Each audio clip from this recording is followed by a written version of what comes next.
Just pause your freaking mind and hear that calling, taking over you.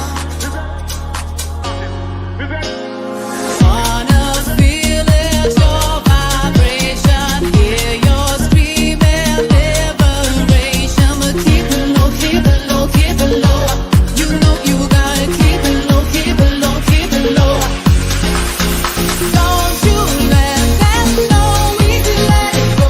Feelings go by flow, come and let it show. But keep it low, keep it low, keep it low, keep it low, gotta keep it low, keep it low, keep it low, keep it low, keep it low.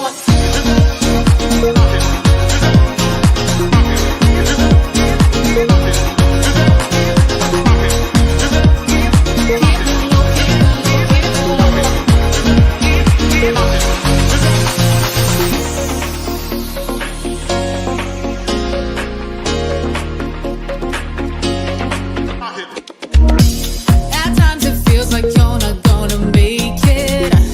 Open your heart and love what you're creating. A new life, new dawn, all your fears are gone. It's time you know I wanna feel it, your vibration, hear your screaming liberation. But keep it low, keep it low, keep it low. You know you gotta keep it low, keep it low, keep it low. Don't you let that know we can let it go. Feelings go by flow, come and let it show. But keep it low, keep it low, keep it low. You know you gotta keep it low, keep it low, keep it low. Don't you let that know, gotta take it slow. Feelings go by flow, come and let it show. But keep it low, keep it low, keep it low. You know you gotta keep it low, keep it low, keep it low.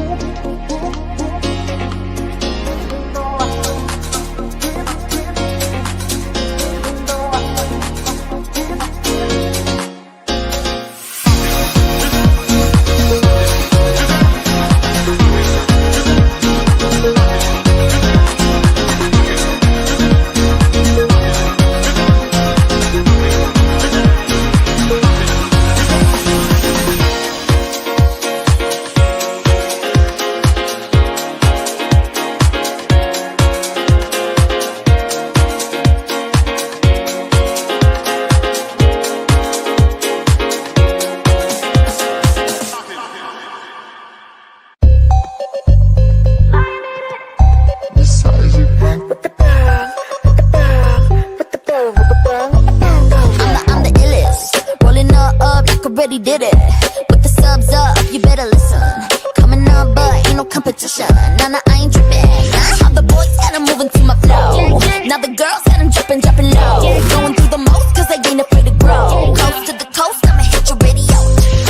Dreaming about it every day. I know that now I'm finally on my way. I know that I've been on my gun, I've been telling myself I do it for me, mom, for nobody else. I'm looking what I see. Hit different. When a little mama got a big vision. Hit different. Aiming high, baby, I go the distance. I've been putting in work, putting in time, putting me first. I'm a whole lot. Hit different. With the pain, with the bang, ready. Hit different. Ooh, over there. Who's the hot one with the long hair? Looky. Ooh, that's me. Mirror, showing them a bad beat. And I don't see the girl that I felt. So down and out on the self. A total mind and body globe down in every cell. Living it up. Ooh. And I'ma go and killing it 'cause this is what I do. Dreaming about it every day. I know that now I'm finally on my way. I know that I've been on my gun, I've been telling myself I do it for me, mom, for nobody else. I'm looking what I see. Hit different. When a little mama got a big vision. Hit different. Aiming high, baby, I go the distance. I've been putting in work, putting in time, putting me first. Now my whole life.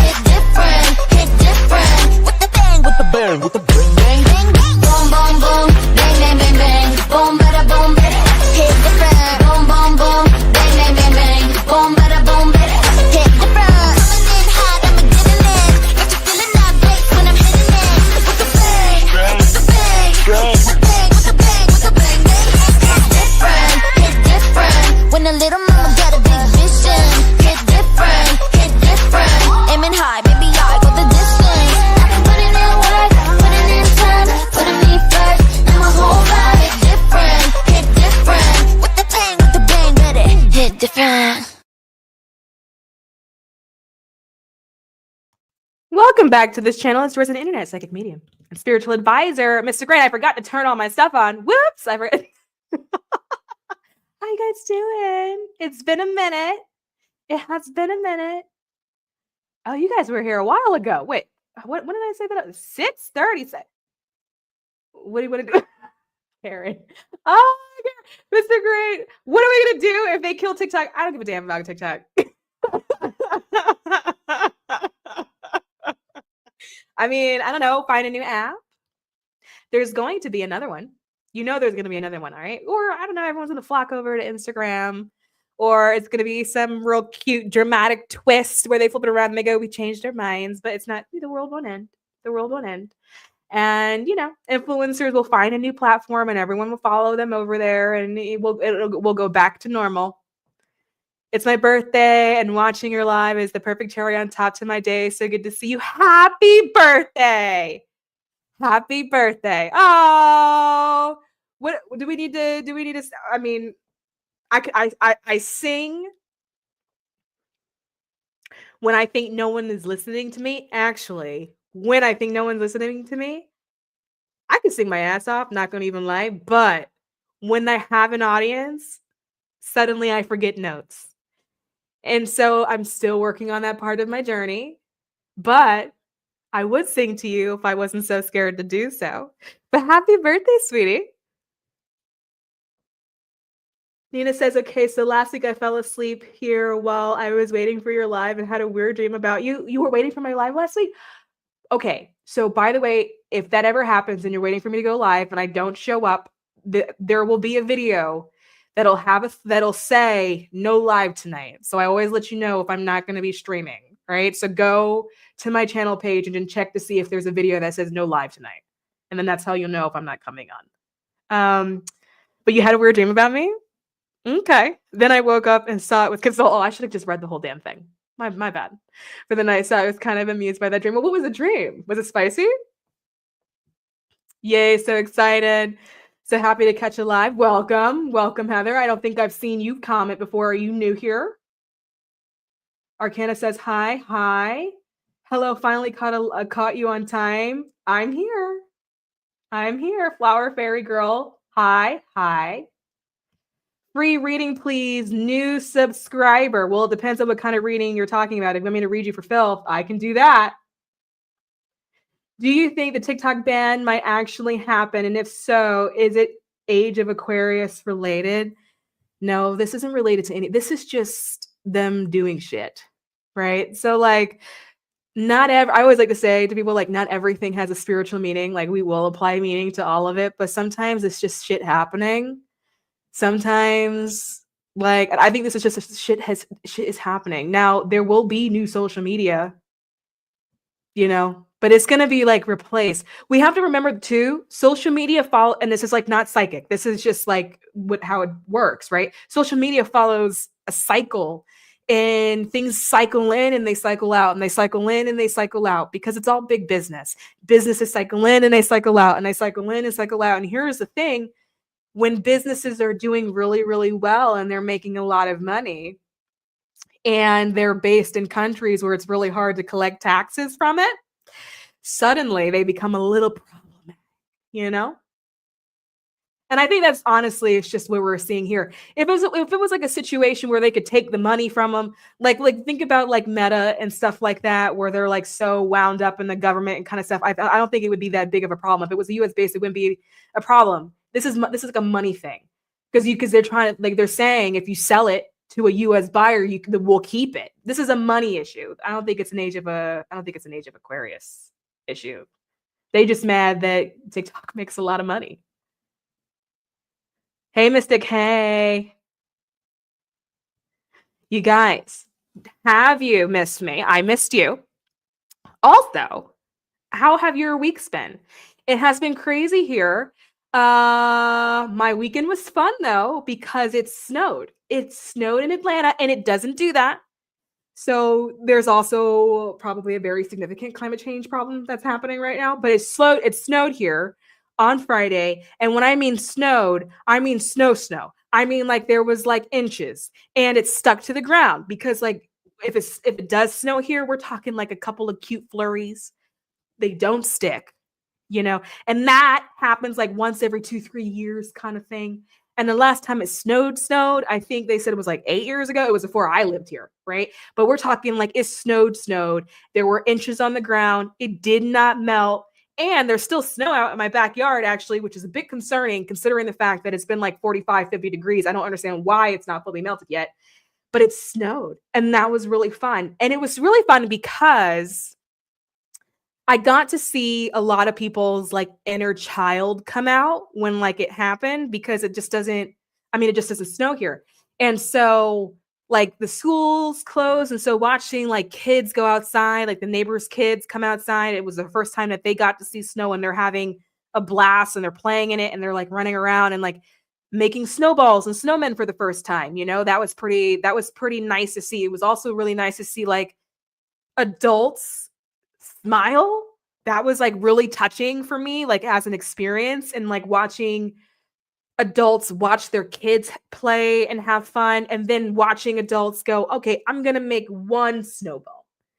Like, this is what kids do, but I'll make one. And then see that joy come to the front as they're like packing the snowball. Like, that was like, it was a really sort of magical moment for that. It was like, and then when I saw it, because I woke up out of a dead sleep and I was like, it's here. Because the news was like, we're going to get snow. And I was like, we'll see, And here's the thing about snow. Atlanta's not built for snow. It doesn't have the infrastructure for snow. So when it snows, the city just shuts itself down because it doesn't know what to do. So I woke up. I was like, I got to see it. Did they lie to me? So I like get up right at the window, and there it was. There was snow. It was like 9:30 in the morning. I looked at my husband and I was like, I challenge you. And he was like, what? And I was like, to a snowball fight. And he was like, are you joking?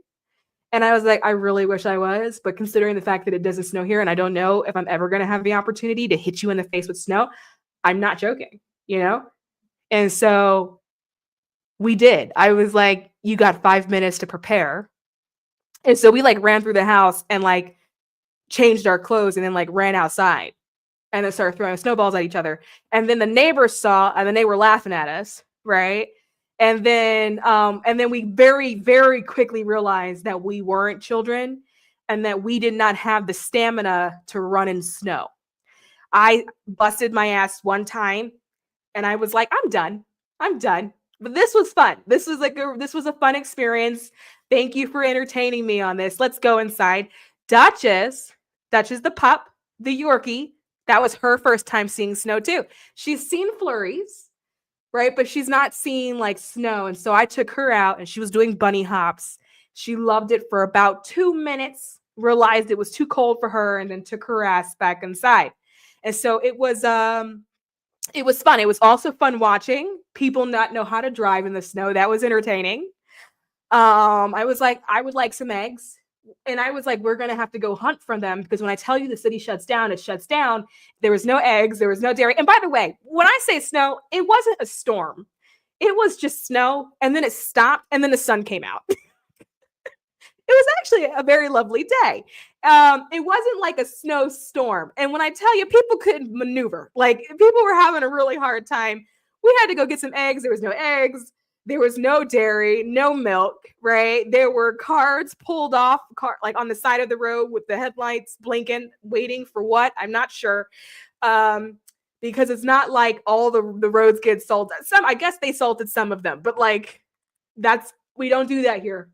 We don't do that. There was a snowplow, which was confusing for me because I don't even know where they store them, considering the fact that we never need them. They must have borrowed it from a different like state. I have no idea where they actually come from. Girl, don't want to put you on the spot, but it was kind of chaotic. I had a dream where you were in live and basically told us you're pregnant. So it was spicy, I guess. Well, I will say, I don't have any news.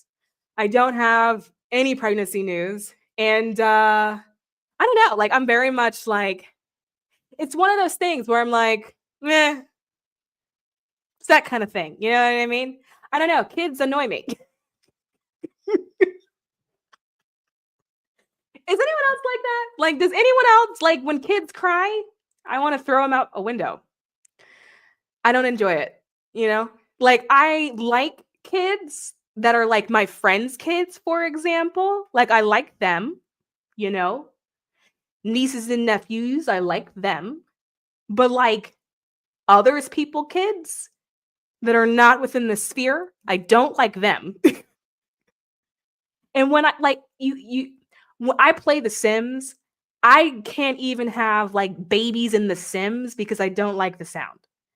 Like one of my Sims like accidentally got pregnant because it's modded, and I actually was trying to figure out how to cheat delete the baby. Like it's just not for me. It's just not for me. You had your 2017 hair too. That is so funny. I don't even remember what my 2017 hair was, but I also really don't want to go back and revisit either. I'm a little concerned about what that may have been. But yeah, it was a snowy day. I tried but failed, and I made to make a snow angel. It wasn't deep enough. It wasn't deep enough. That's essentially what the problem was. But it was fun. I did end up finding some eggs. That was fun. And yeah, I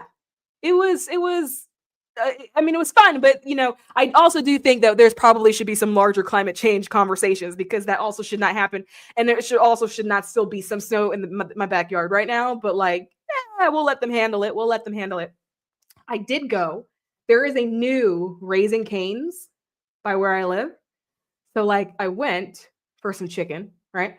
And I saw one of the workers in there. I swear to God, I think she was getting bullied by the other workers that work in the Raising Cane's. And it was so bizarre to watch, because I'm watching like, I really want to do something about this.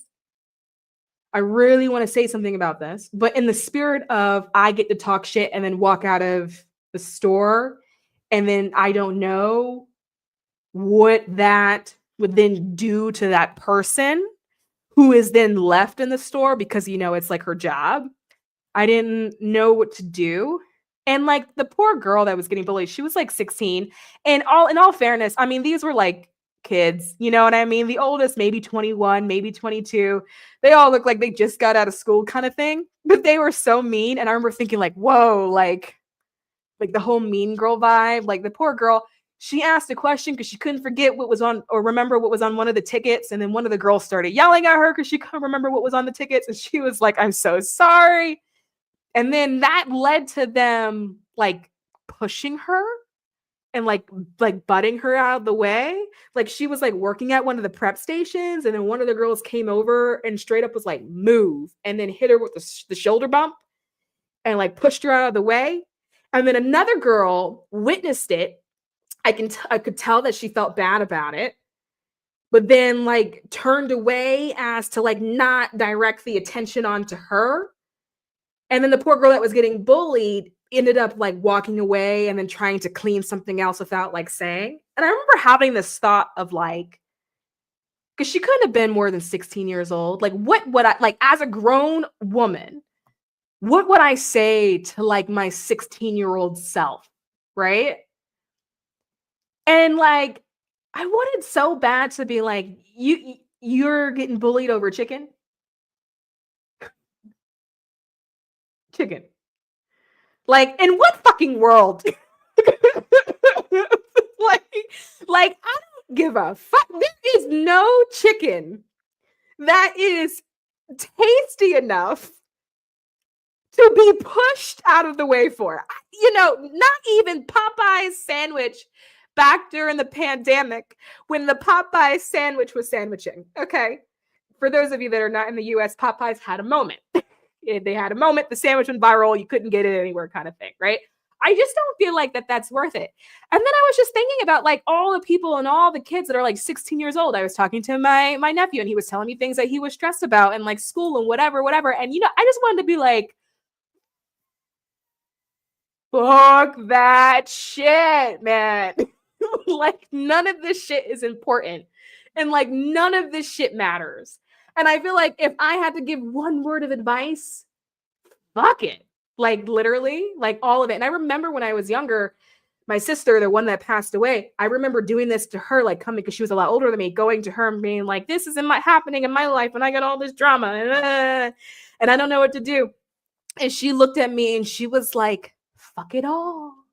And at that time in my life, I didn't have the ability to really like comprehend like what that actually meant. But like now at this stage in my life, I'm really genuinely like, none of this shit matters. None of that shit matters. I don't even know why you're stressed about it. Right? Like it doesn't influence literally anything. Like even if I can go back to like my college self, I would be like, literally, none of this shit matters. Like like this exam that you're crying because you failed it, none of this shit matters. No one gives a fuck. And it will not prevent you from making six figures. or going higher than that, being a millionaire, making your own uberly fucking successful business, right? Like none of this stuff actually matters. And so I don't know. I found it really, really, really, really fascinating. And I also kind of had this moment, like when I was in the Raising Cane's, like watching it being like, is this like a coming of age moment? And I actually sat there for a while because I ate there. And so I must have been there for like I don't know, 45 minutes to an hour. And I was observing it because I was kind of curious if it was going to get out of hand. Because I was like, I really don't know if I feel comfortable like walking away after I've already peeped it kind of thing. And it just was just like girl on girl, like unrelenting cattiness, that over fucking chicken. I was like, there's just no way that 4 chicken tenders is worth this level of stress. I just don't see it. And I feel like if I can compare what like being a teenager is, or even like young adulthood is, it's 4 chicken strips. That's what it is. It is a 4 chicken strip combo. And at that time, it feels like the chicken strips are not coming out of the grease fast enough. But then, like, when you're on the flip side of it, you're like, that chicken was nasty. It didn't even taste good, you know? And so, I don't know, it was a really sort of like, I had an existential moment when I was in there. I was just like, what would I go back? And I would tell myself, and I would be like, girl, none of this shit is important. None of it's relevant. None of it matters. None of it influences anything. Like, you think it does because you're told it will, but it doesn't. And like, don't put yourself or have yourself in like these insufferable situations and circumstances in life, because it's literally not worth it. It's like literally not worth it. And so I don't know, I just found it, oh man, it was just such an existential moment for me. Because I was like, what do? I don't know what to do. I'm with you on the kids thing. I used to think having them was mandatory part of my adult experience, but the older I get, that's how I feel. That's how I feel. I do have one that is lurking around me, because by the way, for those of you that didn't know, children pick their parents, and so, which is hard for people to receive, because you're like, I fucking hate my parents. Why would I do that? But they pick their parents, and when they are scoping you out and they're trying to figure out whether or not they want you to be their parent, you can see them. And they come forward like any other spirit would actually come forward. And except for the fact that they're not dead, because they are actually like in a pre-incarnate phase, but they come forward full with personalities and questions about what life would be like if they lived with you. And they will like do this thing where they like scope you out kind of thing to see if it'll work. And sometimes they stick with you. Sometimes they don't. And sometimes, like if they choose not to stick with you, sometimes they will leave before like conception. Sometimes they leave after conception.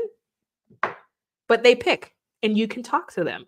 And when they're in the process and they come forward, you can talk to them. And also, a lot of the times they will name themselves. So have you, like, some of you may have like a name, and like maybe you asked your mother, well, like, where did my name come from? And maybe she's gone, I don't know, it just kind of came to me. That's how the name comes, because they'll name themselves sometimes. And a lot of the times they're choosing names that have an energy resonance that they feel like will help them fulfill whatever it is that they're actually trying to do. See them how, and then how did you develop your psychic abilities? I'll answer the psychic abilities 1 second, but see them how, tell us more. So the seeing them how it's just regular mediumship. It's not specialized mediumship. It's regular mediumship, and they will just sort of step forward like any other spirit would and just kind of be like, hi.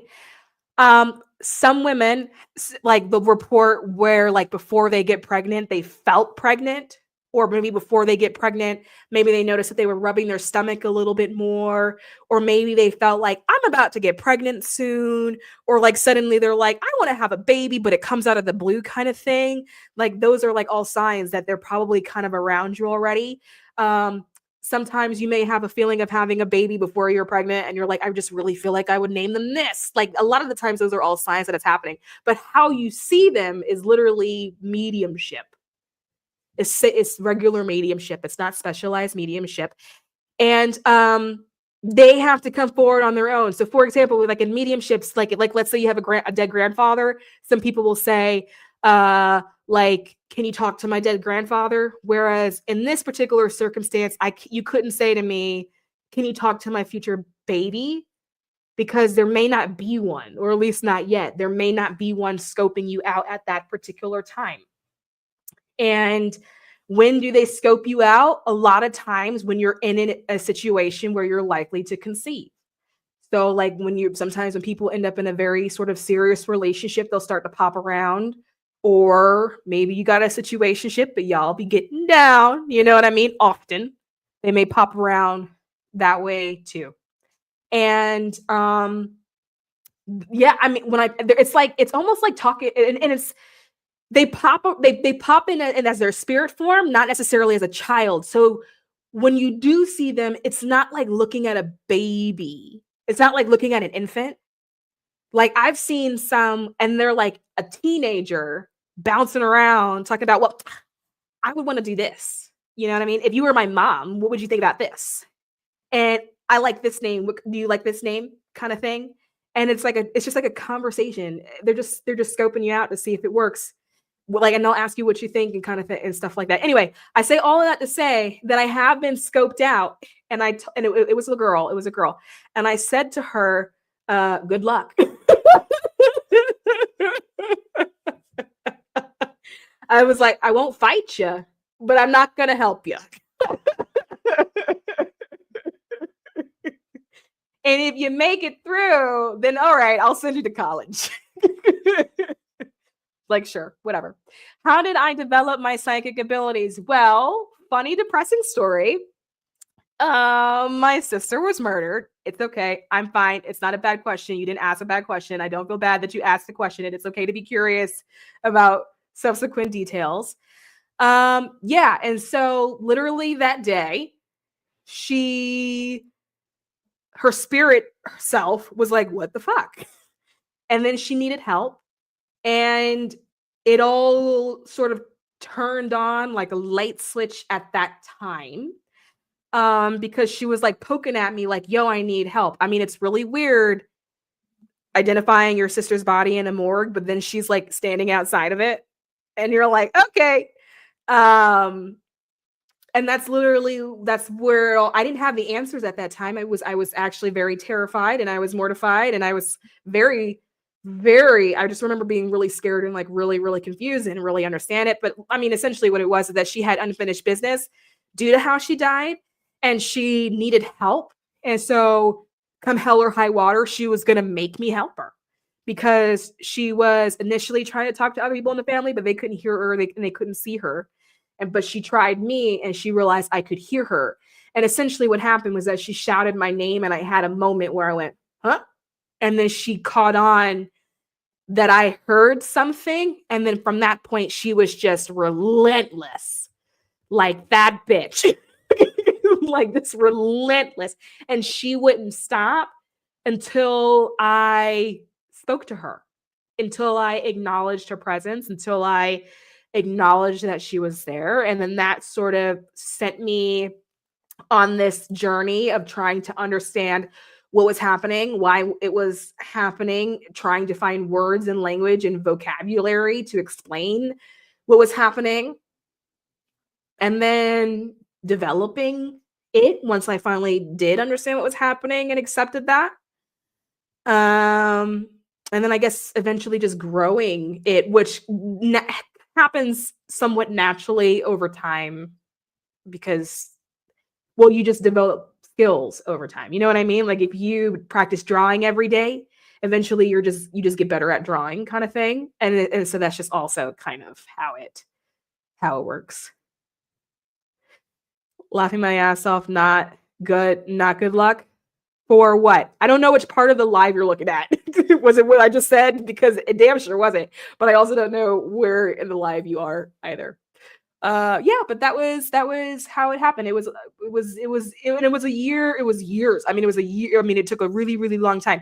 When I was a kid, I mean, I've always had something. I've always been woo-woo. I always saw the world a little bit differently. I used to astral project and fly around my house and shit as a kid. Didn't know that that's what I was doing. Like, and so I didn't tell adults about it, you know, because I also didn't know that it was different or out of the ordinary or weird, because that was just how I saw the world. And I've had several situations as a kid where I would be in full blown conversation. And then like my sister would come in the room and be like, "Who are you talking to?" And I would be like, "Nobody, myself." But like in my mind, there was a whole personality that was there. And it was a dialogue that was happening back and forth. And I just didn't know. I just didn't have words for it. And then at 13, I saw my first ghost, and that scared the shit out of me. And so I shut down, didn't really experience anything else until I was 20 years old with my sister. And I've been a witch bitch ever since, you know? You know? Oh, by the way, go check out my book, The Fool's Guide to Tarot. If you love it, or if you haven't, and you haven't yet, please go leave a review. I will be forever thankful. I actually heard from the bookstore that I did the book signing at. I heard from the owner, and they let me know that apparently there is a current reader that is there that is like one of their like popular, highly requested readers. And apparently that reader told them that they learned how to read from me, as in like those old YouTube videos. And I was like, "Shut up, you're joking." And so I just thought that was like super, super, super cool. And fun. Oh, by the way, I do have a book recommendation. So this book, Existential Kink. We're gonna recommend this one. Now, I will say it has adult themes, and it really would be depending on like how open you are as an individual. And maybe your comfort levels with your own sexuality. And it's definitely written by a heretic. Who is it written by? Carolyn Elliott. So this is the author. However, I think it gives like really profound explanation to things that can be quite helpful.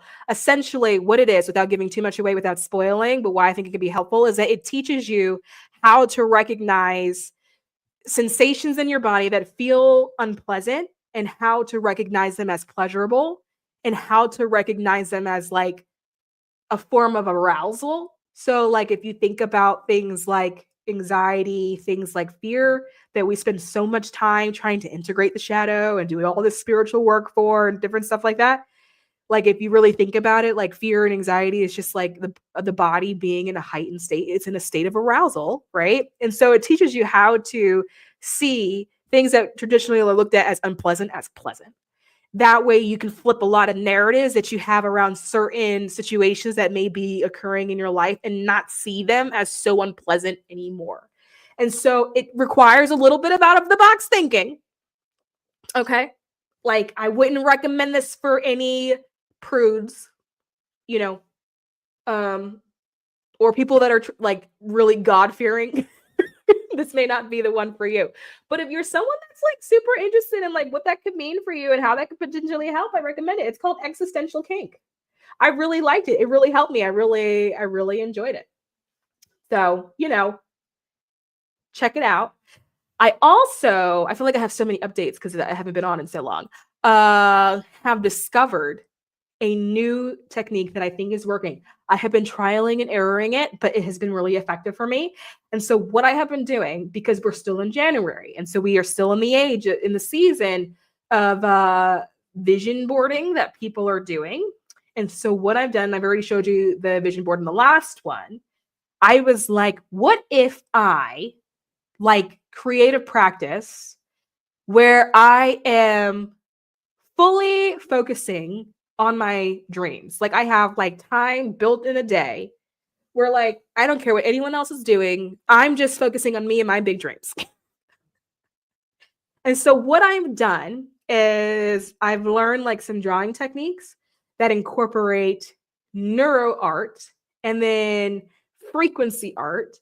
And then I've added like some of my own things. And then so for what I do to myself, for myself is like vision art, because that's effectively what I'm doing. And so I take one thing like from the vision board, only one thing, and I make like a vision art piece around that in which I'm focusing on the frequency of what it is that I'm trying to bring into form. And I use it as a way of receiving, but then also broadcasting out. So what am I talking about? I've got some examples and I can show you these because I don't think it's not going to mean anything to you. You can just see where I'm going here. Okay. So essentially, like I've got, this is one, wait, hold on. So like a form of like vision art with the bubbles. This is like another one. And, I laminated it. The lamination is not required. The lamination is just because I love a little flair. And I had self-laminating sheets and I didn't know what to do with them. I've been holding on to them for years and I didn't know where to put them. And then like ones like this, for example. And then like what it is me literally mapping out the frequency of whatever that particular thing is. So after like sitting in silence and like going into a meditative state and like centering myself, I will literally sit down, think about that one particular thing, and then we'll draw the frequency of what it feels like, right? And then draw the frequency of it being broadcasted out, but then also draw the frequency of it coming back in. And I only started doing this in the beginning of the year, and it's already started working, of me like focusing super heavily on it. And I think the reason for that is because, and by the way, I don't think it's a situation where you have to do that. Like focusing on it could be like journaling, for example, for some people, because I've always said that when you put it on paper, you just brought it into form. When you've put it on paper, you have plucked it out of the ethers and you have put it in this realm, right? And so that could be journaling. That's why some people find that vision boards work so well, because they plucked it out of the ethers and they put it into form. They've put it into this actual realm. And then so the people get, it's magic. I just put it on a board and it just manifested. Yeah, because you plucked it, right? It's like picking it off a tree or something like that. And so, but I find that like thinking about that one thing and having dedicated time where you say, I'm no noise, no distractions, no phone calls, no social media. Maybe you put on a TV show in the background that you like. I put on Jeopardy, right? And I just draw. And like literally that's it. And it puts me in a meditative state. And I'm seeing the frequency and I'm drawing what I see. And I'm just drawing it out. And then it just works. But I do think that like if you found a practice, which could be just journaling, or maybe it's drawing for you, or maybe it's painting for you, or I don't know, poems or something. I don't know, whatever way you feel like you need to like express your art in whatever form that is, that it probably would be worth considering adding it to your practice, because I have found it effective just focusing on it. Okay, let me go back. Hi, I'm here. Hi, Kelly. Wow, I didn't even know I needed that book, and it's on Audible for sure. Gotta check it out. Yay! Your drawing technique reminds me of sigils. Nice. Yeah, it's really just like So, okay, what is an example? I mean, it's hard to show you because I know it doesn't have any meaning to you because it's just all, I mean, it has meaning to me, but I know that like I can look at it and know exactly what I'm looking at, but like you would look at it and you're like, what? Like, so essentially what I've done, and by the way, I learned how to do this by a woman named Ann Denning. I also learned how to do this by Colette Baron Reed, who I don't think I have any of her decks up here, but she's like a deck creator. She makes like tons and tons and tons and tons and tons of Oracle decks. And she did a class and I took it. And then I took that idea and then I like factored in some of my own stuff. And then I just kind of made it my own. But essentially what it is that thing you want that goes in the middle. It can look however it is that you want it to look. And in this case, right, like that thing is the vision of what I have, of the vision of what I want. So it's an eye, it's a terrible eye, but like whatever. I don't think the universe really cares about that. And then it is the portal. So you create the portal, you create the door, right? That for it to come through. And then all of this other stuff, is it going in and out of the door? Then you have this extra space on the end outside of the door that Colette calls the zone of synchronicity. So you create the space for surprises to occur, right? And then all the squiggles are like, that's the frequency. That is the sort of broadcasting it out and then also the receiving it back. And so when I'm drawing it, I'm drawing where I feel the frequency is, right? Sometimes I notice it's over here. Sometimes it's like over here or over there or something like that. And then you just put sort of everything you want in it. And so I usually do them every day. Like this is another one. I do them every day. And so my plan, it's a little art project. It's a personal art project for me, is to go back and revisit at the end of the year my art project and see where it grew. And I'm actually pretty curious to see whether or not it grew to be the same size as the bubbles. Because at that part, I don't yet know. But I've already had like pretty significant things manifest in my life for it. Not going to tell you what it is because it's still in the process of unfolding. You know what I mean? But I would consider it pretty significant. The drawing reminds me of some form of visual light language. I mean, honestly, when I'm drawing it, like that's how I feel. It's channeled. Like I just black out, and then every time I like come to, it's like an hour and a half went by, and I'm like, where did the time go? And then I see like, oh, that's what it's supposed to look like. Oh, okay, that's cool. And then the funnest thing about it is that you can read your situation. So like you can like, I don't know, what was something that people want? I don't know, you want a new business or something like that. When you're doing it, you start channeling and then you start to read the business. You start to read the elements that are supposed to go into it, what elements are more important than the other. Like the bubbles and the size, I've noticed, have to do with what is more important than the other, or what will take up more time than the other, more space than the other, what will have more influence than the other. I've noticed like it has like a bigger, larger sort of implication. Some of them have more frequency lines that are running through it. And so when you come to and you kind of look back at it, it's like, oh, okay, that's actually how that was supposed to work. And what I found is that it forms kind of like a map of like the vision itself and like where things go and like where things fit. So that's what I have been doing. So I think that, yeah, but it's been very intentional. Like it goes in my planner, like it goes in my agenda each day at what time I do it. And I'm like pretty serious about doing it at that time. And pretty serious about going, no, at this time, I'm not going to be distracted. I'm going to focus on my dreams. And it's a fun time. I'm like, ooh, this is the time I get to focus on my dreams. And so I think that deliberate focus is probably what's moving things. Existential Kink book, definitely checking it out. I realized I can turn physical pain into pleasure, but never considered applying that to emotional or mental pain. That's literally the whole book. So I think you'll probably get a lot out of it. I just got back into art, so this would be perfect to try. So if you're curious about the technique, Ann Denning, Anne, and then last name Denning, Denning. Type that in to the Google. There, she has a website. And her art style is called neuro art, I believe, or neurographical art. And it derives off of that. So the fundamentals, and she has like some free videos and stuff that you can use to like learn some of it. The fundamentals pop off of that. And then Colette Baron Reed saw it, went, hold on, and then incorporated the metaphysical into it. So I took that class. And then I went, wait a minute, hold on, I think I could tweak it to make it work better for me. And then I have my own thing now. But if you start with the and just type that in to Google, like that's where you can start. And you can actually get a lot of the technique just from there. Wisdom of the Oracle, yeah, is one of her best-selling ones. Yeah, she does tons of classes, by the way, that are either free or affordable. So if you like just go to her website and then like sign up for the newsletter, she gives out so much stuff, so much gems. I take so much of her stuff. I like love her stuff. Absolutely love it. Anyway, I don't know how long I'm going to be on here today.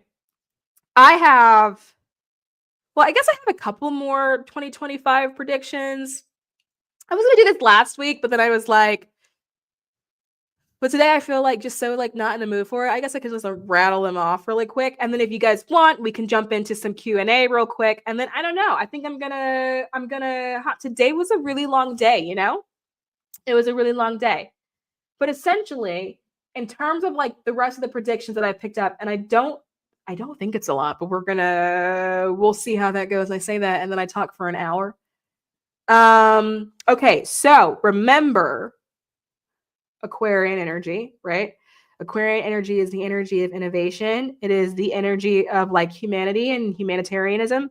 That's how I say it, right? And then also the energy of rebellion and the energy of revolution. Why? Because when you have a lot of innovation, people don't like change. People don't like change, so you're going to have people fight to keep things the way they are. And then you're going to have people on the opposite side fighting to change things, right? And then when we're moving out of the age of Pisces into the age of Aquarius, Pisces is a very structured, that's like the age is sort of structured with tradition and dogma. So it's not like a Capricorn structure. It's like a religious, traditional dogma kind of structure, right? And then you go into the Aquarius, which is very liberal, very progressive, and then innovative. And so that's where you get a lot of the clashes.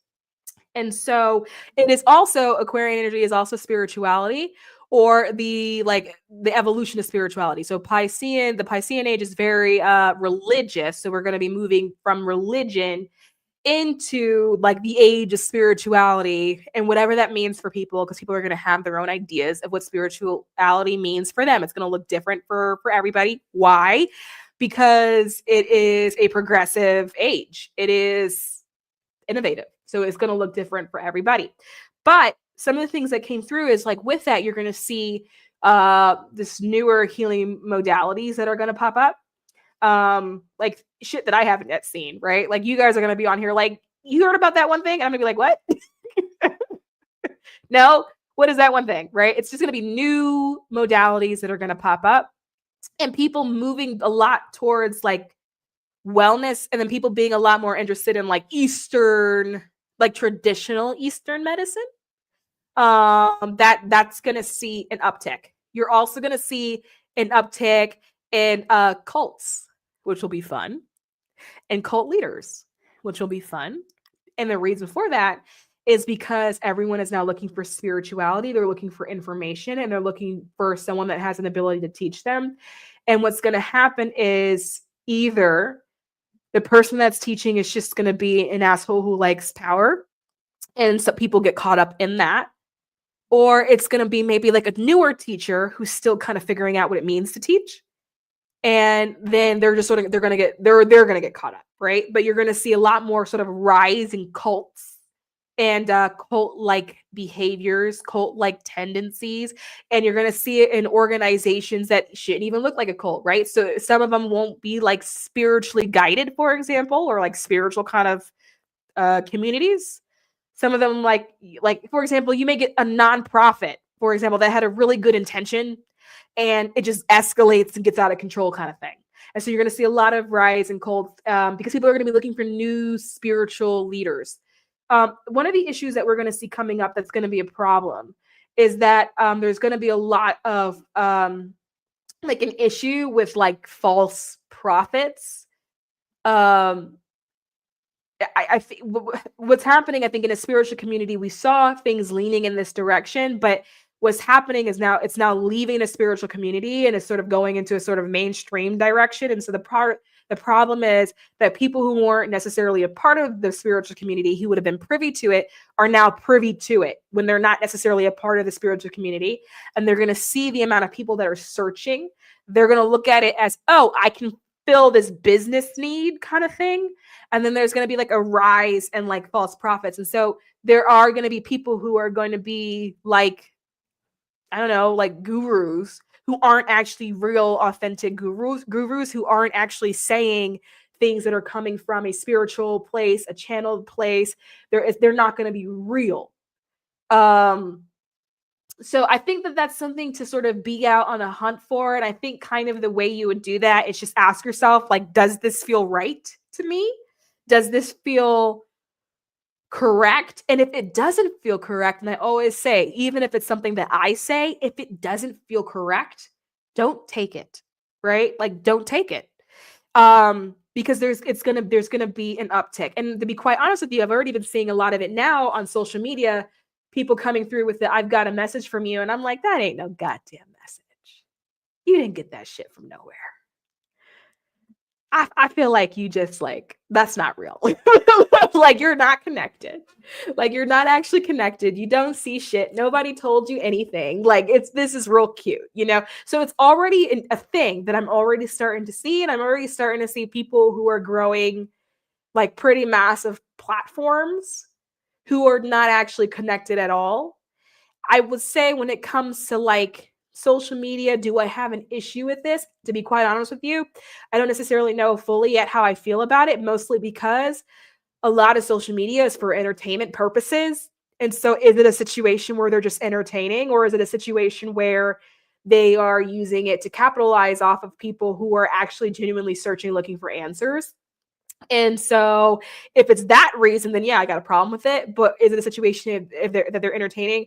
And because it's new territory, when do we draw the moral line? Because part of the issue is that this is new for everyone. The rise of spirituality and new concepts is new for everyone. We're talking about metaphysical concepts that may sound normal, run-of-the-mill to us, but don't sound like that to other people. And so when other people hear it, they are not going to necessarily have an ability to know what's right and maybe what's not so right. And so I do think that there's going to be a rise there, and a rise in like false prophets. I'm already seeing people who are just they're not actually tapped in at all. And so yeah, something to look out for when it comes to that. Hi there, damn, I'm so late. It's okay, I'm just rambling. Some people need to fall in them traps to learn to, so they know what it sounds like.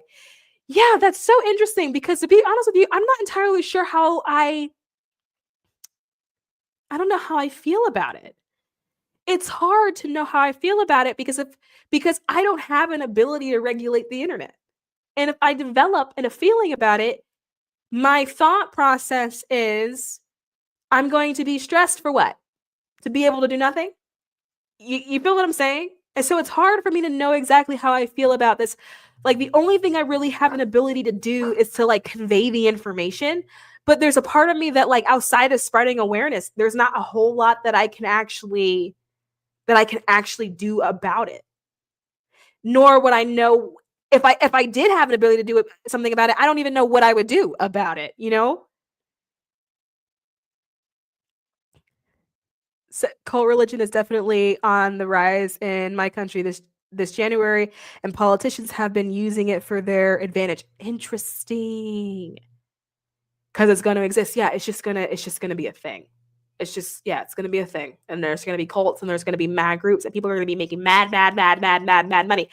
Was it last year, I think? I told you, was it 2 years ago? Was it last year? I told you in like the last year prediction video where I was like, spirituality is about to go mainstream and it's about to be an industry. And not only is it going to be an industry, it's going to be an industry in all aspects of industry, in media, in entertainment, in pop culture, in music, in fashion. It's just going to be a thing.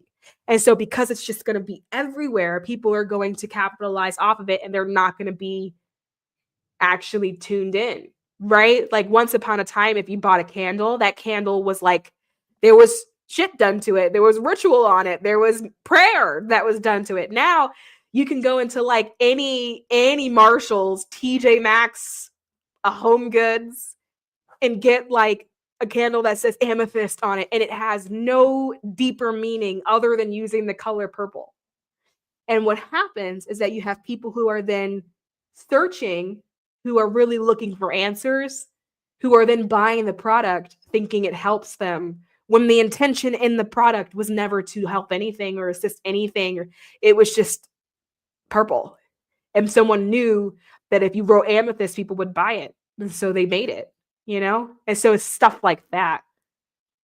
So I don't know. It was last year, right? Brand deals and all. Yep. Completely. Like completely. And then what else do we have? We're going to have, but this is going to sort of trigger like an increase in shadow work. So like the idea of shadow work is going to be like super popular. People are going to be talking about the need to integrate and things like shadow. Yeah, it's just going to be a conversation. It's going to be a huge conversation, which is going to like do things like create an uptick in journaling and stuff like that. If you make journals or you were thinking about making journals and you were thinking about taking it really, really, really, really seriously, I would say that now would be the perfect time to do that, to explore that venture, because people are going to be doing it. Part of the issue is that, well, it's not really an issue. It's just the first step, right? So it's like, this is where we read the writing on the wall. Think about what you did when you first came into your journey. For a lot of you, you journaled. You journaled, you sat down, you lit a candle. Maybe you had one crystal and it probably was an amethyst, right? And then you journaled. And so because so many new people are coming into this and they don't know where to start, they're going to journal. That's where they're going to start. And so things like guided journals will be really, really popular. Anything related to shadow work will be really popular. And anything related to like how do I solve this really bad problem about myself? So like if you're a writer, for example, like that is going to be a question that people are going to have. And if you're like, what problem can I write about in order to solve it? It'll be things that people interpret to be problems, right? Which is really, really sad, because I feel like the issue with shadow work, which by the way, I'm all for it, but the issue with it is that because as we call it shadow, we interpret it as being a bad thing when it's not really a bad thing. It's just a thing.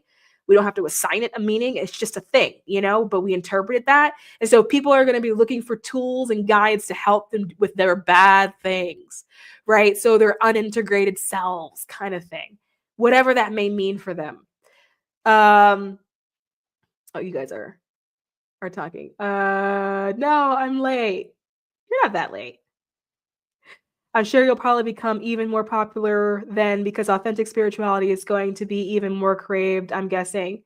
I don't know. We'll see what happens. This platform has been really interesting. It's put me on a very interesting journey, because to be really honest with you, I don't really know what it's doing.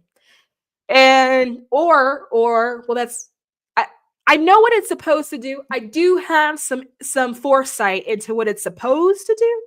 But when I tell you, I don't know the middle piece, I don't have the slightest idea. And actually what's ended up happening is that I've just been like, all right, whatever. And I've just kind of like let it go.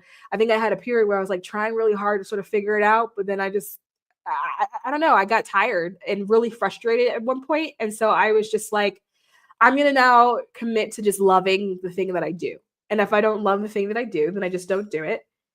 But I'm no longer going to like subscribe to the things that I don't like, which in this case is like data and analytics. Actually, recently, I realized I really hate data and analytics, not from a YouTube perspective, from like a perspective.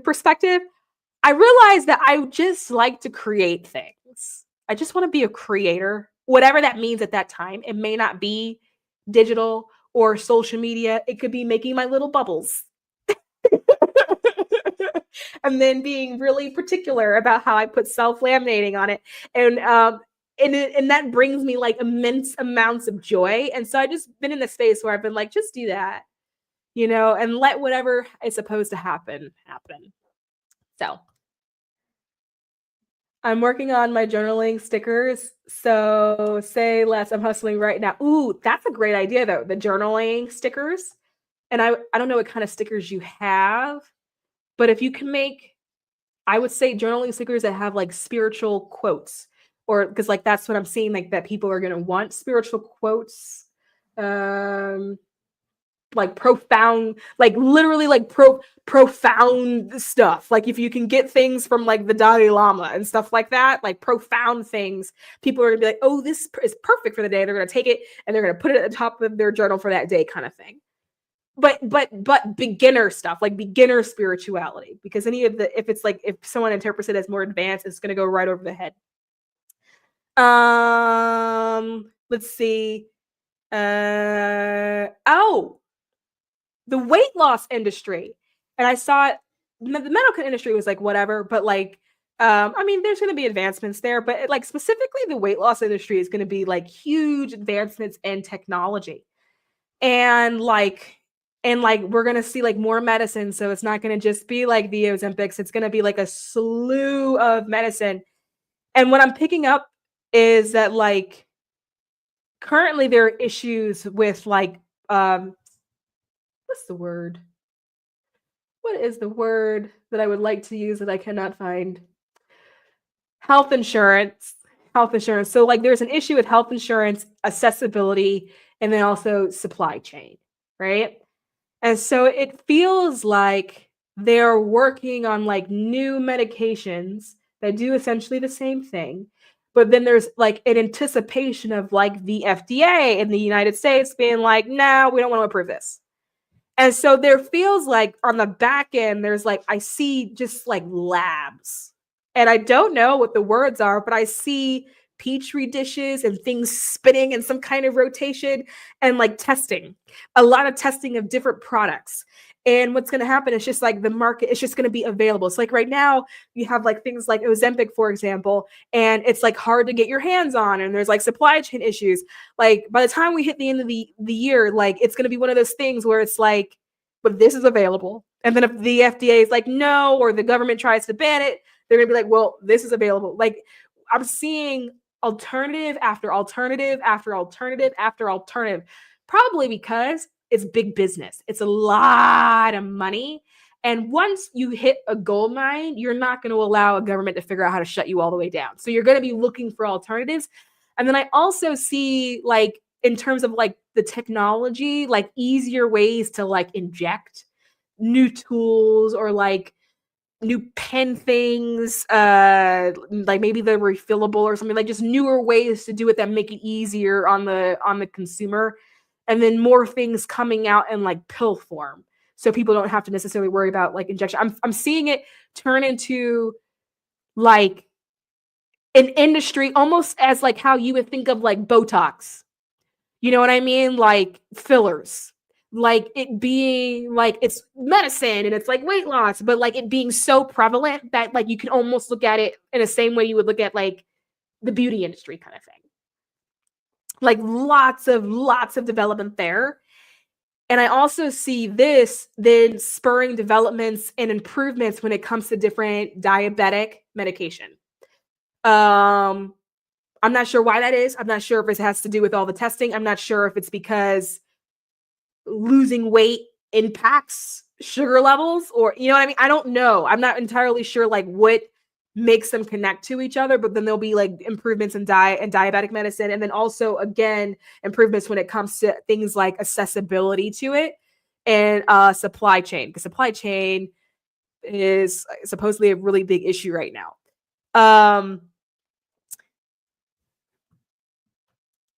I work in entertainment and literally heard an exec talk about how they're also practicing Reiki. You know, in entertainment, they have psychics on payroll.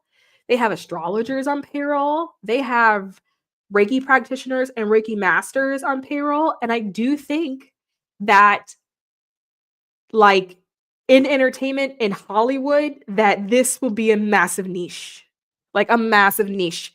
In terms of how that plays out, not quite sure yet. I think you're going to see, though, like a rise in prominent like spiritual figures. Like if you think of like a Jay Shetty, I see like a rise in like spiritual figures who are like bigger than Jay Shetty kind of thing. Like they're full-blown celebrities. Whereas before, there may be like the Long Island psychic, or what is she? The Long Island medium. And you had these like psychics and stuff who like worked for celebrities.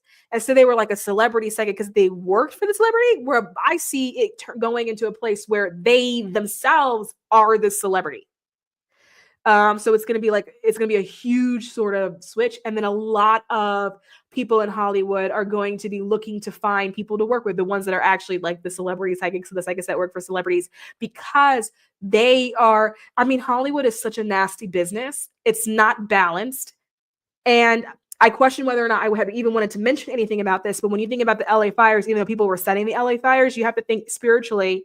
What do fires represent? What does the burning down of something represent? It represents the opportunity to build something new, to start all over, to try again. It's a second chance. It's a second opportunity to do it all over, to do it the way you would have done it the first time, right? Or to do it a way that's more in alignment with who you feel like you are today. And so you have damn near all of it burned down. They have to rebuild. And a lot of those people, that it's the community. Now you're seeing a community come together. Now you're seeing people learn and understand what empathy means. People learn and understand what giving and receiving means. What you see is a bunch of people learning an immense amount of spiritual lesson in a very short period of time. You're seeing celebrities lose their things, and then them remembering what it means to be human, right? And everyone sort of like banding together, and they're going to have to rebuild. Now, do I think that these fires was enough to change the industry? Absolutely not. But I do think it's something that is symbolic. And those people, when you go through something like that is so traumatic and so profound, what happens is that you start to seek spiritual guidance, because you start looking for the why. God, why? Why me? Why did this happen? God, help me. What am I going to do? And then you start looking for spiritual guidance. You're also going to see more of like people talking more about feeling trapped and feeling like they lack freedom. Like you're going to hear more like celebrities go, look, I understand on the surface, it looks like I have all this money and I have all this stuff and I have all this opportunity, but I feel trapped.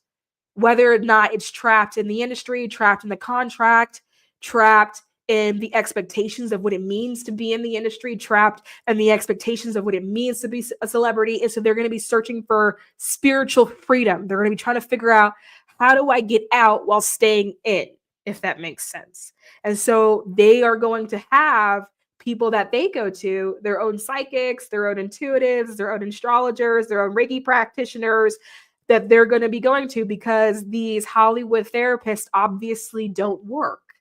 And you're going to see a rise in that outside of Hollywood. You're just going to see that kind of in general, where people are feeling like therapy isn't 100% of what they need. That therapy, that it's one thing to talk through trauma, but trauma a lot of times triggers a need for spiritual guidance, because it triggers a need to understand why. And that's something that is really difficult to provide in therapy, right? You can provide the space to talk it through. You can maybe even provide some tools on how to cope and how to deal with it. But dealing with that why, and then that existential thing that happens when you go through traumatic experience, even if you're like, logically, I understand why, something existential happens to you when you lose your house. Something existential happens to you when you go out for groceries, you leave your dogs and your pets and your animals at home because you just wanted some milk. And then you get a message on your phone telling you to evacuate because there's a fire. And then you come back and there's nothing left and your pets are dead. Something existential happens in that moment. And you can go to therapy, but there's no amount of therapy that will help you feel whole. And so people are going to look for their spiritual teachers and their spiritual advisors. They're going to feel like church doesn't really give all of it to them because, well, that's just the age that we're moving into, that's just kind of the energy that's going to be sitting in the collective. I found that while people in general were feeling bad for those affected, it was less so for the celebrities, like way less. Yeah. Because when you interpret people as it's actually not even a celebrity thing. I noticed this just with people in general. Like when people interpret other people to have their fact that they feel like they have nothing, even though that may not be true, triggers them to such a state that they lose their humanity. Like, I was watching the House of the Kardashians because I keep up. Okay. I keep up with the Kardashians. And there was like a segment about Bruce, now Caitlyn.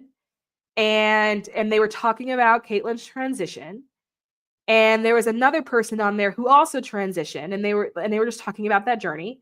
And then they said about Caitlyn how Caitlyn has done nothing for the trans community and like how dare she kind of thing. And when they expand on that, they talked about how she has all of this money and she didn't give it away to the cause. And like there was a belief that she should have given away her stuff to the cause. And people hold this belief of like, because I don't have it, how dare you have it? And I find that bizarre. I really do. Because I feel like if someone has it, do you not see that as an example that you can have it too? Like when I see people with things that I don't have that I want, I find it inspirational personally. Because to me, it's like representation. It is like proof that it exists, number one, and that it's possible to have, number two. And so when I see people that have a lot of money, I'm just curious and I'm inspired and I'm like moved by it. And I'm like, oh, well, I want that too. But I never feel like, how dare they have money? And so when I hear people go, well, billionaires should give their money away, that's actually something that I actually really disagree with. Because why? Because if I was a billionaire, I'm telling you right now, I'm not giving it to you. And that may make me sound, I don't know what that makes me sound like. But the way I think, I'm like, but why? I was the one that had the courage to go figure out how to go get it. You were the punk. Yet I should have it because you're a punk. I don't really get it. You know what I mean? And so when I saw people like not being super like understanding of the celebrities, part of me felt kind of bad for the celebrity because I feel like celebrities are people too. They have a certain job, like their job, the default of their job makes them a celebrity. But a lot of those people, they just wanted to like be an actor. A lot of those people are theater kids. They just wanted to act and like pretend all day. And unfortunately, the job required that they be a celebrity too. Because when you hear most of them talk about it, like in interviews, they'll tell you like one of their least favorite parts of the job, for example, is doing things like promo, the things that put them in the front, the things that like make them celebrities are like the least favorite parts of their job. They just wanted to create. And they're like regular people with like regular feelings. It just so happens that they have this job. And once they get this job, people put them on this pedestal and there's so much admiration for them. But there's so much hate for them. And I don't know. I just feel like human to human, that must be really hard. That must be really, really difficult. It must be really, really confusing to have people saying, I love you, sign my thing and blah, blah, blah, blah, blah. And then you like go on social media and they're like, that bitch. And so, which is another reason, by the way, they're going to be looking for their own sort of spiritual team of like helpers, people who are less judgmental of what it is that they're going through, people who have an understanding of like the nuance of life, and people that have an ability to understand that you can have a lot of money yet also feel unfulfilled. You know, personally, I think I would feel very fulfilled. I feel like I have a lot of things that I can do with it. I'm not one of those people that I think I would be so busy with my use of it that like I don't know if I would have an ability to feel unfulfilled. You know what I mean? But like, these are also people that are being told that they should enjoy what they have. People are telling them, you got so much money, what do you have to worry about? You have so much money, you should be giving it away. But like, it's just crazy. I can only imagine what kind of lifestyle that actually must be. How isolating of a lifestyle that would actually be. That like people only see you on a photo and then they hate you. And all you did was go to work that day. Oh my God, I couldn't even do it. I couldn't imagine. And if I did do it, I'd be like, fuck all yous.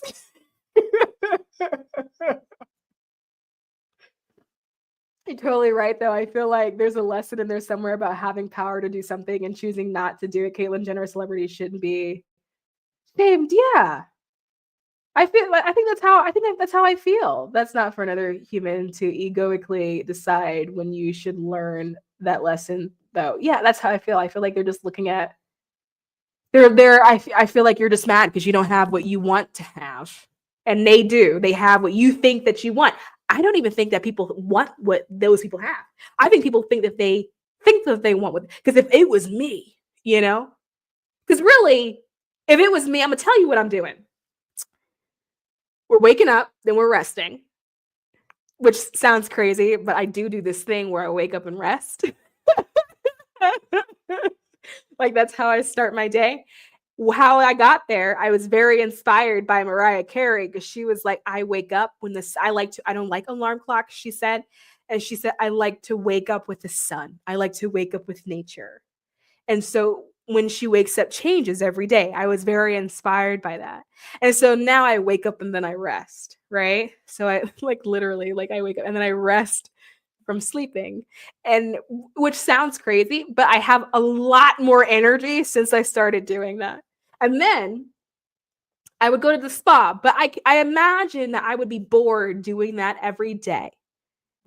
I may hit up a Louis store. Recently, they released the Murakami collection.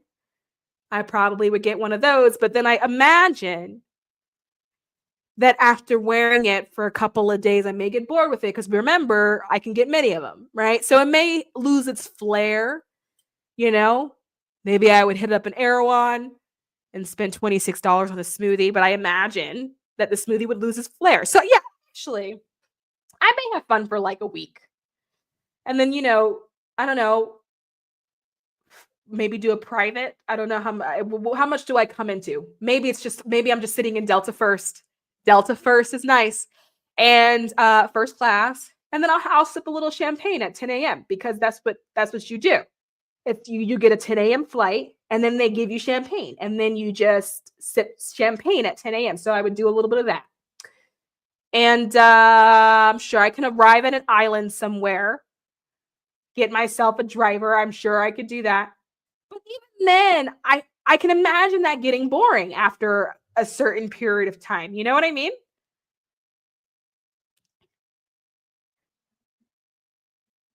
And their jobs are way less secure than ours. Yeah, their jobs are so insecure. That's why many of them go broke. Yeah. But also, a lot of them don't get rich. That's the craziest thing. They just become famous because they're in something. And maybe it's a movie. And so we see them on the screen, and then something happens in the brain where people go, well, that means you must be rich because I saw you one time. And these people are like clawing for auditions, trying to get in front of casting directors, trying to figure out where their next check and then this meal is going to come from. And they can't get a regular job anymore because people know who they are. And then they spend the rest of their career barely making any money. I don't know. I just find some of it so sad. Obsessed. I love Mimi. The taste, the day of modeling for that campaign was lovely. It was so good. It was so good. I saw it. I was like, They brought back nostalgia from like 20 years ago. I was like, okay, yes, I may wander into a store on accident. We'll see how that goes. What was I talking about before we got all the way into celebrities? I don't know. I don't know. I just have a lot of sympathy. I really do. I have a lot of sympathy for them. because I don't think it's fair, and I don't think how they're treated is fair. And I do think that like they're searching for understanding and to feel like they belong somewhere. Half of them don't feel like they even belong in the celebrity circle to begin with, and then they don't belong outside of it. Then where do you go? You can't even go, like you can't even go to a McDonald's and get some French fries with in peace. There's nothing you can do. You can't go to a TJ Maxx. All of my simple joys. You can't do any of it. You were talking about the fires being cleansing and it's being a lesson being learned. Yeah. But the saddest thing is once they rebuild it, they're going to forget the lesson. That's why everything happens in cycles. That's why we see history repeat itself, because you learn it. It's short term. Things go back to what you perceive to be normal, and then you forget it again. And the reason why it's easy to forget is because the execution of the lesson learned is no longer needed. You only continue with the execution of something learned if it's something that's required for what it is that you're doing. But when it's no longer required, people release it. And then they just go back to doing what it was that they were doing. Right? Or the other way would be that particular community keeps the lesson that they learned, but in LA gets an influx of new people literally all the time and every year. And those people were not a part of the community when it happened and thus didn't learn a lesson. And then they infiltrate the community. And then now what do? A wise woman once said, there is no redundancies. Well, I wonder who that wise woman was. Let's see. Oh, I think we talked about this already. A rise in AI, like you're going to see it everywhere in creation, even creators, you're going to use it. You're going to see them using it to make their YouTube videos and stuff like that shit. When I figure out how to use it, I may use it to make my fucking YouTube videos if I can figure that shit out. But it's just like reels or I was about to say TikTok, but we'll see where that lands. Did it land already? But or whatever social media platform is hot at that time. It doesn't really matter, right? But you're gonna see a rise of that. And it's gonna be a situation where like the first few people will use it, people will be like, art isn't the same anymore, and they're gonna have a high horse about it. But AI is where everything is going anyway, right? And so there's also going to be a rise in conversation between like what is considered the craft, like what is considered art. And eventually you're going to start to see two camps of people being like, what's wrong with AI? And then you're going to have the other camp, which is the more Piscean camp, that's going to be like, it's a problem. But the issue, it's not really an issue. It's just a thing. It's nothing. It's not going to go away. It's not going anywhere. It's just going to be more and more and more and more integrated into things. And so I say the best thing that people could do is accept it. Like even those Waymo cars that are out there on the West Coast, the self-driving cars, self-driving Ubers, and people are so upset about them because they be honking at each other when they get blocked and they don't whatever. Like even things like that, it's just going to pick up. It's just going to ramp up, and there's just going to be more of them. And you can sit here and try to hate it as much as you're going to want to hate it, but it's not going to remove them.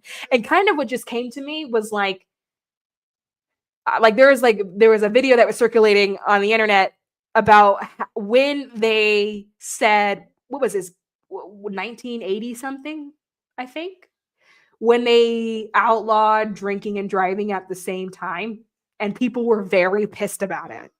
Like, well, how dare you say I can't have a drink while I'm driving? Or the time, because there's another video that's been circulating about when they implemented credit cards.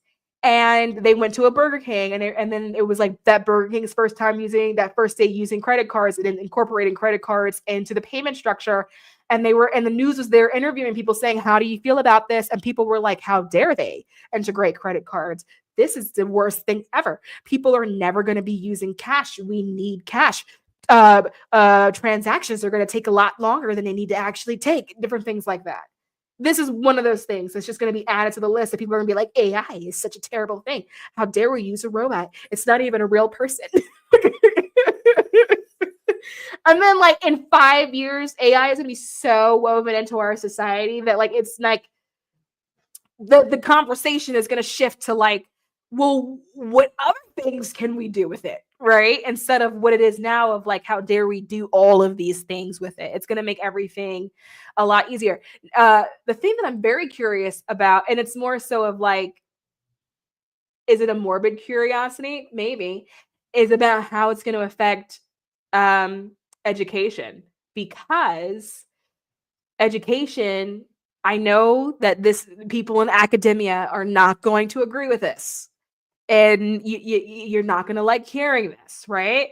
But like, AI or education is just outdated. Well, we all know that it's outdated, but like AI is something that makes it look outdated. And the conversations that are being had now about like learning, and like, what does that mean? And showing your work, and like, what does that mean? And like this idea of like, students shouldn't be able to use AI to produce their paper or produce their essays because they're not learning the art of actually writing an essay.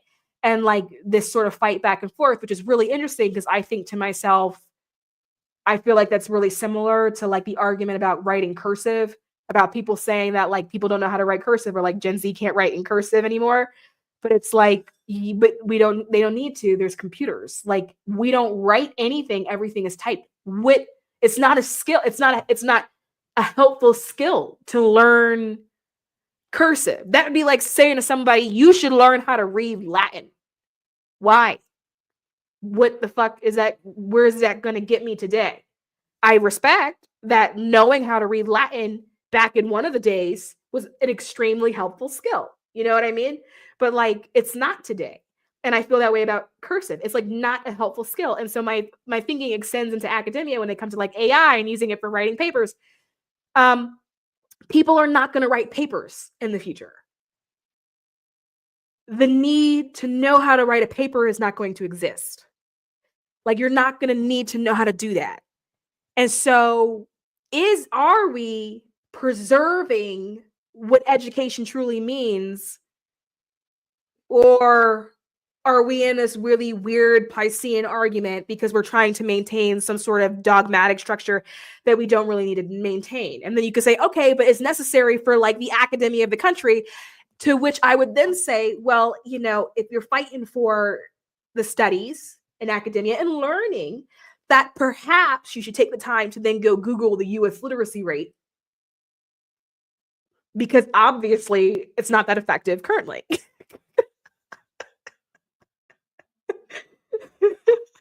Has anyone looked at the US literacy rate recently, by the way?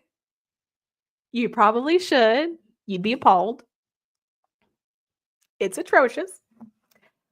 But also a really good reason as to why you feel like everybody around you are idiots. Did you see Madonna's AI picture of the Pope being frisky with her? On brand for her, but so unexpected. That's funny. She should watch herself, because what's going to happen is people are going to start to get sued. Oh yeah, that's going to start getting written into the laws. Sexual harassment, sexual battery via AI. Like taking someone's likeness, making it look like they're doing explicit things when they are not, and then uploading it to the internet. Like, we're talking like you're gonna go to jail for things like that. So it's funny now to some people, you know what I mean? But like, things like that are not gonna fly when the law catches up, by the way. And the law is slow. That's the problem. It doesn't move at the same speed. How do you think AI will affect human relationship connections, though, especially in the future when they're more advanced and possibly sentient? Well, people are going to start being with AI, and they're going to start like marrying AI. And if they start making AI robots, and which they are already in the process of actually doing, people are just going to trade out. Because the one thing about AI, and the further that we go, AI already does a pretty good job of connecting with you. That's just going to improve and enhance. And so if you feel like you're getting your social needs met through AI, where is the incentive to get them met through a human when humans are so unpredictable? Like, if you know you can be in like, people are going to be in relationships with them. Like, if you know you can be in a relationship with AI, and like, they're always going to be there for you, and they're going to express that they love you even though they don't, you know what I mean? But then every time you're trying to date someone, you're like getting trauma after trauma and heartbreak after heartbreak. Where is the incentive? So I do think there's going to be like an uptick in like relationships, romance, once they start putting AI in these robots, some real deal romance. And people are just going to kind of be like, okay. And do I think they're going to be sentient? It's really hard because it's interesting because when you ask AI, are they sentient now? They say no. The thing that I'm curious about is that, well, they have programmers.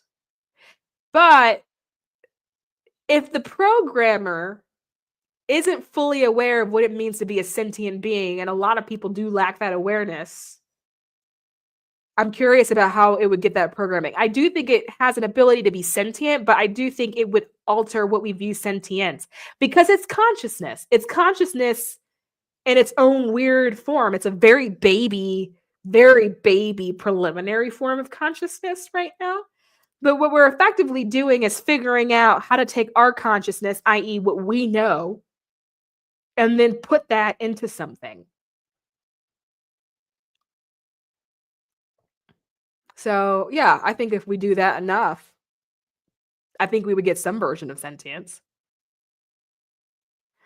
Right? But when we was in school, we was BSing through those essays anyway, and grown folks still ain't that smart today. So I'm saying that's exactly how I feel about it. So I question like the relevance of like why do they need to know? I mean, I suppose like well, maybe it's an art and a science thing, like an art versus science thing. But I just feel like it's just not going to be a skill. So why are we failing kids and having them flunk out of school and flunk out of universities after spending an enormous amount in tuition because you don't like how they turn an assignment because they're not honoring the art of the skill, but it's a skill that they're not going to need. They're not going to use it. Well, that's funny. I was like, I don't write essays, but I guess I write them now. But I didn't before. The education has been poor in this country for so long. It's really bad. The education is like, it's just not good. And so I just feel like there's a bit of a high horse there that just doesn't translate well to me. The children were left behind. Unfortunately, not the children got left behind.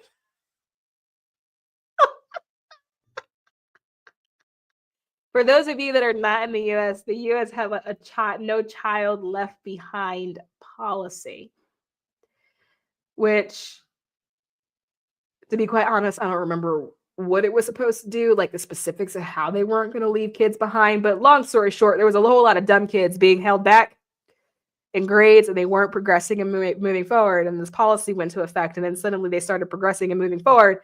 But I also think that simultaneously happened at the time when we just started to see a lot more of like other classes. Like instead of having one class, it like expanded to having like your advanced class and then your regular classes. And then you had maybe a couple of remedial classes. But then that was a way to keep the kids moving forward.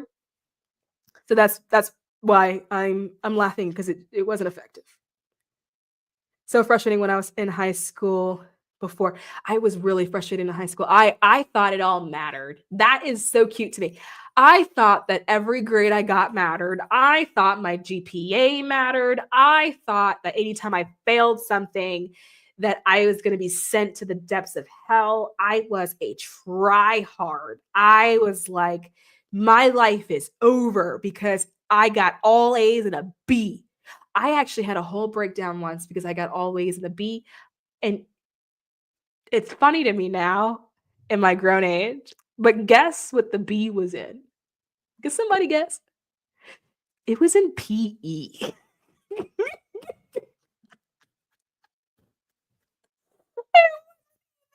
academic B. I got all A's and a B in gym, which is funny because today I'm like, that sounds about right. And I cried and I cried and I cried. That was like the end of my world. Oh my God. I was so upset. Yes, please someone tell Bush the kids were left behind. 79% literacy rate in the US. So the 21% of US adults are illiterate. It's worse. Did you go into that? in terms of what the literacy, because there's a literacy rate, but did you read into the grade level literacy rate? Now I'm illiterate. Look at how funny is that. I watched the movie Megan last night, and it definitely got me thinking. Megan? Watch the movie Megan? I don't know that movie.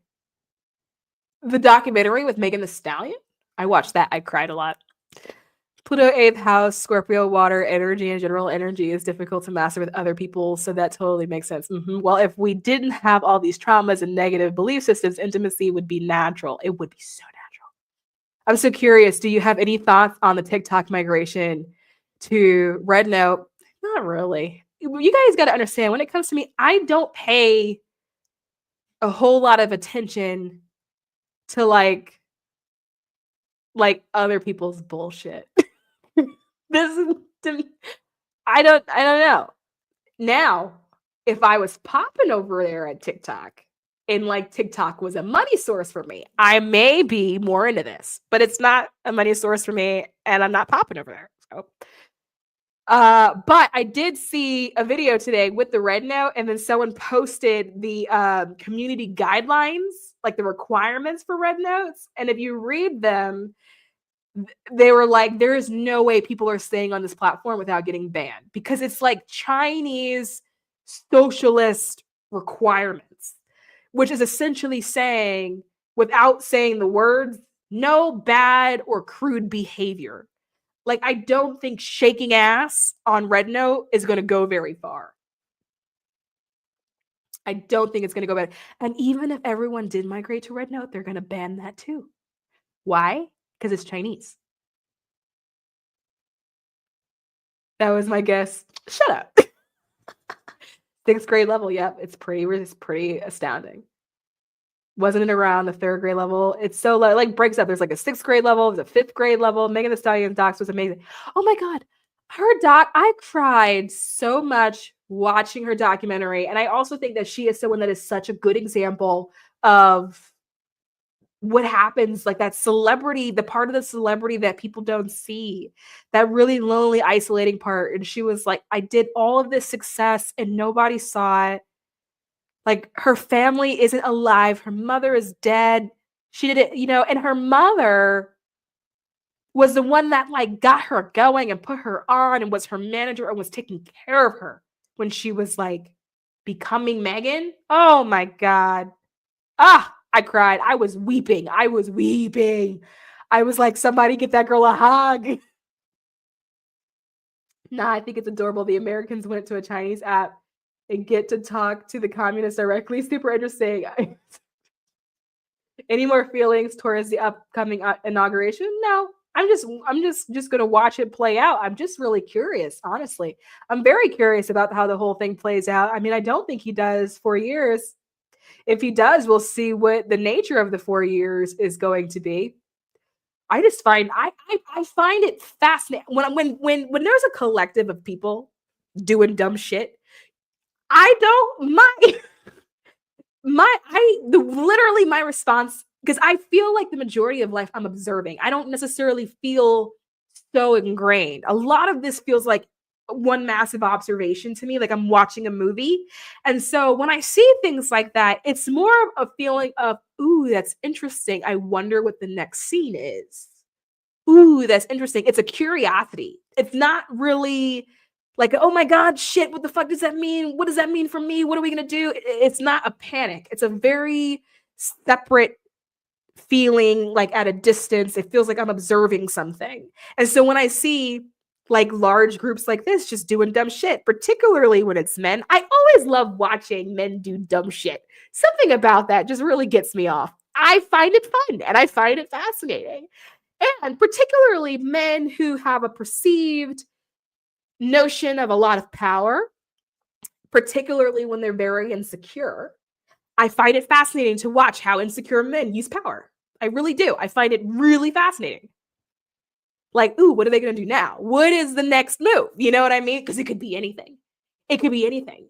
Because there's no thought process. There's no strategy. Because here's the thing with like men and women, and like, not everyone agrees with me on this, right? But I don't find men to be the strategizing bunch of the group. I think thought and strategy is feminine. I think women do that. I think that men provide the brute force and strength, and men misinterpret that as power. I think my definition of power is influence. I don't think power is force. I think force is force. And I think men interpret that power means force. But if force was power, then men would be effective. And they're not. Like, have you ever, okay, when you see my nose is just a running, I'm just going to do this. Okay, when you see a man in power and when you see a woman in power, they're usually very different. When women are in power, they're people. Something about a feminine being in power. There's a certain kind of reverence that just kind of comes with it. A certain kind of respect that kind of comes with it, and an awe. When a woman is in power, there's an awe. People are in awe by her. People are inspired by her. There is just something about her. She carries a quality that makes someone goes, oh. When a man is in power, a lot of the times there is usually some sort of competition and then definitely fear that goes into it. A man's power is forceful. And so is it really power? Because the one thing about power is that you don't have to take it. Power is freely given. When someone thinks that you're worthy of following, they follow you naturally. You don't have to force people to follow you, because people follow people who that they respect, people whose word they trust and honor, and people who they feel like respect and honor them back. They follow you naturally. You don't have to force someone to follow you. You also don't actually have to even convince people to do that. I find that women, when they rise to wherever they're going, they, whatever they're supposed to be on whatever pedestal, whatever that is, it's because over time in her career, or whatever it was that she was doing, she just garnered respect. People just looked at her and they went, huh. And so she has influence. And her influence is wide. When men rise to power, it's because they took it, they stole it, they fought for it, they applied some force, and they're forcing people to follow that may not necessarily want to be there. And is that true leadership? And is that true power if you have a group of people who are liable to revolt at literally any moment? Is that power? Because then you see them get paranoid. You see them exercise more force to keep people in line because they know that the people who are there don't actually want to be there. And so they're forcing them to stay. And is that true? Is that true power? Like, nature is only going to hand why wouldn't, women are the ones that bear children, so they're trusted with life. It makes sense that the ones that are trusted with life are the ones that are naturally powerful. It makes sense that the ones that are trusted with life naturally have influence or gain influence. It makes sense that the ones that are trusted with life are the ones that people go to for strategy and help. Like, when you think about when your life and your shit is hitting the fan, and obviously these are generalizations, right? But like, when your life is hitting the fan, I don't know about you, but there has never been a moment when my life was hitting shit where I was like, I'm gonna go talk to a man. I'm gonna go ask a man how to solve this problem. But if I can get a problem that's solved, I can give you a laundry list of women who will not only solve the problem, will give you the game plan, the blueprint, a plan A with steps, and then a plan B for just in cases. You try to go to a man to solve a problem, they're either throwing a bomb or standing there being like, oh no. We sit here and be like, well, men run the household, but women's are the neck because he doesn't have the ability to turn his own head. But then society has found a really weird way to concoct this narrative that that's not really what it is. In ancient civilizations, women were the ones that were running it because women are the ones that are good at strategy, and women are the ones that are good at strategy because women bring life into the world. And it makes sense that you would be good at strategy because you're the ones that are ushering life through. You need to have the ability to keep the life alive. Duh. Am I the only one that sees this? Is it just me? Am I just like in my own head? Like the president of Mexico. The one that tickled me was a video of an exchange between Jasmine Crockett and I think his name is Nancy. Her name is Nancy. They're government officials, and the verbal exchange I heard today. Oh my God, I know nothing about this. You're so right. That makes me think of Athena. She isn't as for the men as portrayed in the myths as patriarchy, because what it is, she was portrayed as less powerful and less loving, as many goddesses were. Yeah, all of them. Like you think about like Medusa. That is some bullshit. That was just men being angry and like fucking resentful. Like, come on. I don't know. Personally, I feel like the feminine, and I'm saying the feminine because it's a feminine energy. Like it needs to be, because it is concerned with the community. You have to have something to lead, to be the leader. Women are the ones like that's who are bringing in the life. So you naturally have something to lead. You have to keep it alive. That's where the power is coming from. And when people see that you have the ability to keep them alive, then you get influence. When you have the ability to sort of guide, to nurture, then you get influence. It's survival. It's not even like a competition kind of thing. It's just survival. And then men are the brute force. The masculine lives in the brute force. Even the action, it lives in the masculine, right? But I don't know. I just feel like society has gotten it sort of twisted up. And I also think that men have a hard time watching women have natural power. I think that really fucks with them. And watching women have natural influence, I think that fucks with them too. And I think it probably is some sort of weird mirroring thing where they're asking themselves, why does it feel hard for me? And I just think, I don't even think that it's like that because it's impossible. I just think it's just different. I think it's just like different energies. And I think it's a feminine energy because the life force is being brought into the world. And so of course you need to have an ability to protect it. That's all I like. That's why I think that you just need to protect it. But yeah, anyway, I could go on about that for forever. Actually, I actually have some very strong beliefs in that area.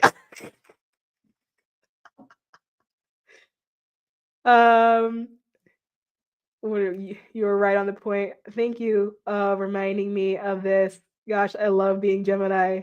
Being Gemini woman, Medusa is such a powerful being. Zeus is probably afraid of many goddesses, not just snakes.